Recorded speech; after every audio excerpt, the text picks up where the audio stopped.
ole thlir tu te tun tuma chuan thil poimo em mai le kan hriat ngei tur thil tu te pona kan man tangkai ol sam taka poisa kan in thon theina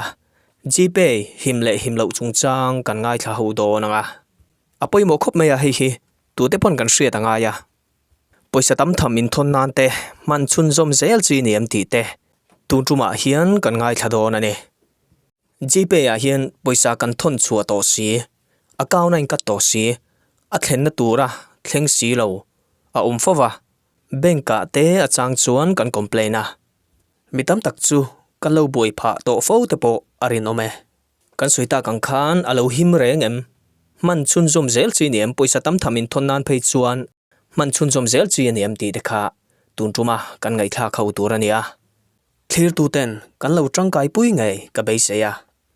pulal eng zuala informatics officer ina gpay him lo chungchang le kan poisa thona boin engtia ti tur nge ti te baka akai noi thil tam tak kan tangkai pui tur a soi fiana hi kan ngai thla hau do ranga sound hi duangin a clear thalo mai theya apoi mo sia atula ni chuan earphone te po kan lo mang mai tura nga yang third party application provider an koma bangin an himani pakhatna ni le tu te mobile kho tu te kan thok ho lo an ti ya dikem diklo an thok ho ba chan chu ai zo la policy party chi bai gpay te le background tra te kha lo thok ho lo ni po dan lo in de de ma se NPCI ya kha ni register ho thok ho tu lo de ni ba min an thok ho chu la chu kan in zin da ti lo de le ka tu ei ma ni chil kan phak du ro ta mi dan kan tu ni am tu le he zin ti ne he chu cha an tin thlo ta ni ka chu ba chuan ye chuan an organization set up tan so ni gpay ko gi service provider ta ka heng ho pe ko hi mang ko chu ba chuan an thok ho ai zo pa an lo chi bai khan kha mai ran ba chiang ne se ni complete the na tra tra ma na ki na te ni na la chuan gpay hi na ti chu cha ya NPCI the Payment Corporation of India limited te ngai ko ya ni jun sa ni so ti to kha an an ni tu so ya ni lo sian kia to ni le nge ICT jana lo si gpay ki le no so help ni ya so an to ne mu tu fa ne te le mi bank check ka di an application fa fa ni gpay lo ne so cho nó không biết là gpay là cho các transaction là lỗi với phần ta cần tin thôi là lỗi với phần ta mãi chẳng có mù về từ nó không ta lỗi vàng han sập nó là tốt và đều trong là nó bị kinh trong là han sập này cái ama rồi su vàng chuan gpay cái nó buổi cũng ngay đầu tiên anh rèn lâu complete cái đó là chỉ sắp là lâu trong này và hắn là chuan phone number là cái phone bốc thì toll free number agora le ajo gpay function na formula gpay account na setting sakhani helai achwa personal sim profile de chona ran regular chona ta mo engage ye lucian heavy issues ni opale heavy intrikian payment issue lo ta sa na ni payment payment mobile ro ka to si dia chi na lo ta helu taula payment pay ko so ko so so kha on ka ta ni khang kha bi lo ni che ticket ni sia ma ni khan hey in sab mi na an ni cho lo bo bi su mi lo cho ni ka sab mi cho ma ha bi ti na ko sa cha ni ni na ka ni sa ma cho ti kha lo cross check do ta ni chu bang chuan a ka ba trong thiam le lo ka pe tu pe so khan ka an ma ni hen ba tang kan ni me an do le a chuan an ma ni hen grievance redressal hen ye mi chang tu bi ki ruwa tan intermediary rules na pu ta ni ya chu google na kha support ta in google.com ma ko la bi ya in an grievance redressal office zong zong la ka te bi te ko ka ta kien o ma ni pa thum na chuan an ho tu hen tu cha an ho NPCI la ni kha India ma at to pa kha khami te na o complain ke ni chu ang in Google transaction hi a him lo ti ka soi kha ren lo wa chu tiang che in yo lo ka him lo te soi kha ren cho lo chu tiang che in ICICI ZFC application kha tin tu kang ka ni aman da na ma lo soi la ya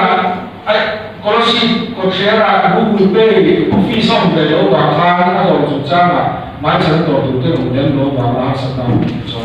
thu đào nhiều này anh đi đến lỗ cho technically thọ không lỗ thì thu lỗ đi đến anh lỗ thì có thu lỗ đi anh transaction thì có gì anh maintain cái cả anh mang đi bên thu thì cho nên chúng ta làm cho nó lên thế vậy kan bai lu ka za za ka ni man lo chawa he su ni ma ni bi thi la ni ro le chuan kan ka so ma ni na ni ka ti ni lo ke lo chuan te ni ti se la chuan mo de ma se do ta le ni ka ma ni ti lo mo ti chu ti fu lo ni ka ni ka kan se do ni ka so ta kan do ta e ma ni so ya UPI ya an ka ka so ti so so ki vai be chen nuai som pa ti chuan ku la hen ni to ye ni la UPI chung ya chat na India la ni tu na ti ke kan lo ti Russia le Ukraine ni do ta de kha Russia bank sathu chuang hi Swift payment system an ti kha an lo mo wa mi European Union de sanction chi kha bank sathu chuang kha cross border money transfer te lo kha an ta achan chu Swift through the transaction kha lo ka la kha an buai ta ni Russian billionaire kan US fa ni na ko sa to ni chu chu ti buai kha tu kha an ta tin an ma ni chu ma an master card de an pang the chu ham chuan ke ni chuan tin an tu da he pram dang hian ni chu cha vek po ni sera ke ma ni chu ma hian India la ma he kan pen so so ka ya UPI mang den payment buai mi lo ke ma ni chu kan ti tu la ka la ti cha ke mo ni chu national security matters kin de la ni UPI lo poi mo na sa ya ma system an buai pi cha ka lo kha an buai pi ta chi ma tu na chuan payment chu pa ma la to views ke suy ta kan te to lo ma se la tu na chuan an operational India de ram na thak tu ni sa tu na chuan enge mo chi la kha chu an tu la ka so ka ati ra ka chuan nei yan ati tuai le ni chu chu UPI hi India hi an kan tin chu ke si na chapter point technically la tin chapter point tu na ya India chi na chuan aro tu li tu ni ti le chuan tu na hi digital paisa pe an te do la hi an mang cha le le ba wa ma chu ma se hi ko chu ba mang tu chin bi experiment an do la ti do wa ya public in la mang te che lo kan na chuan ku lu ku to ka chuan digital pi hi ko si pa he fu la ka chu ko ni hi a ka ku ma na na do la online na ku na kan kan tu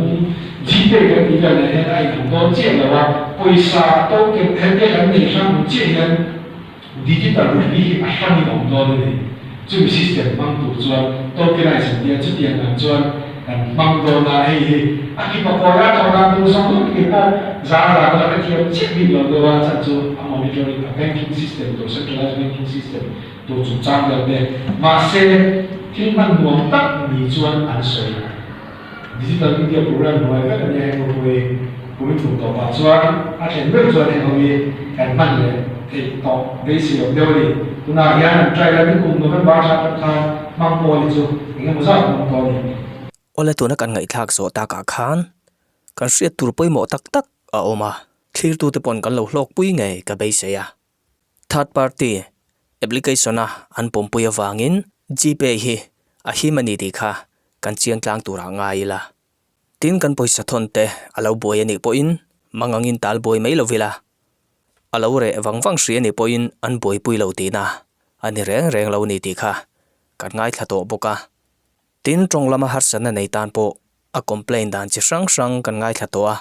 kan lo mang tangkai thau don nia